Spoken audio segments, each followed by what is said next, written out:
एक बार की बात है। एक राजा तलवारबाजी कर रहा था तो अचानक से उसके अंगुली में कट लग गया।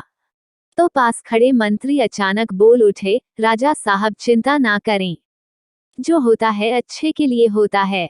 यह सुनते ही राजा को गुस्सा आ जाता है। राजा उस मंत्री को कारागृह में बंद करने का आदेश दे देता है और बोलता है इसको फांसी पर चढ़ा दिया जाए। यह सुनकर मंत्री घबरा गया।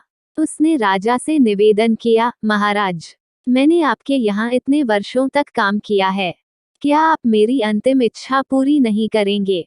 राजा बोला, ठीक है, बताओ क्या है तुम्हारी अंतिम इच्छा? मंत्री बोला, कृपया मुझे 10 दिन का समय दीजिए, उसके बाद आप मुझे जो चाहे वो सजा दे दीजिए। राजा ने उसकी अंतिम इच्छा मान ली। राजा दूसरे दिन अपने सैनिकों के साथ जंगल में शिकार पर निकला। जंगल के बीच में राजा अपने सैनिकों से बिछड़ गए और रास्ता भटक गए। रास्ता ढूंढते हुए राजा वनवासियों के बीच पहुंच गए, जो बलि देने के लिए किसी को ढूंढ रहे थे। वनवासियों ने राजा को पकड़ लिया और वन की देवी को बलि देने के लिए ले गए। बलि देने की सारी तैयारियां पूरी हो गई। जैसे ही राजा को बलि देने के स्थान पर ले जाया गया, वहां खड़े बुजुर्ग की नजर राजा की खंडित अंगुली पर पड़ी।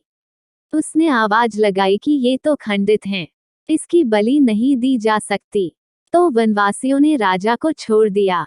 राजा जैसे तैसे वहां से निकला और अपने राज्य पहुंचा। सबसे पहले कारागृह में अपने मंत्री से मिलने पहुंचा।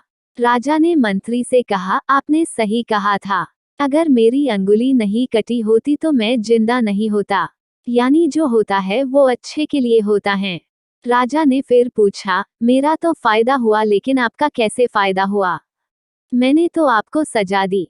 मंत्री बोला, मैं आपके साथ शिकार पर हमेशा रहता हूँ, उस दिन भी रहता, लेकिन मेरे खंडित नहीं होने के कारण मेरी बलि चढ़ जाती, इसलिए मेरे साथ भी जो हुआ अच्छा हुआ। राजा प्रसन्न हुआ, लेकिन छोटी सी बात पर मंत्री को सजा देने का दुख भी हुआ। इसलिए राजा ने मंत्री को कारागृह से निकालकर फिर से अपने साथ रख लिया। दोस्तों, अपने जीवन में भी बहुत से उतार चढ़ाव आते रहते हैं। कभी कभी कुछ चीजें मन मुताबिक नहीं होती हैं। इस कारण से कभी निराश नहीं होना चाहिए। हमेशा याद रखें, जो होता है अच्छे के लिए होता है। भले ही कुछ अच्छा हो या ना हो, लेकिन उस परिस्थिति के प्रति सकारात्मक नजरिया रखने से उसका प्रभाव बहुत कम हो जाता है।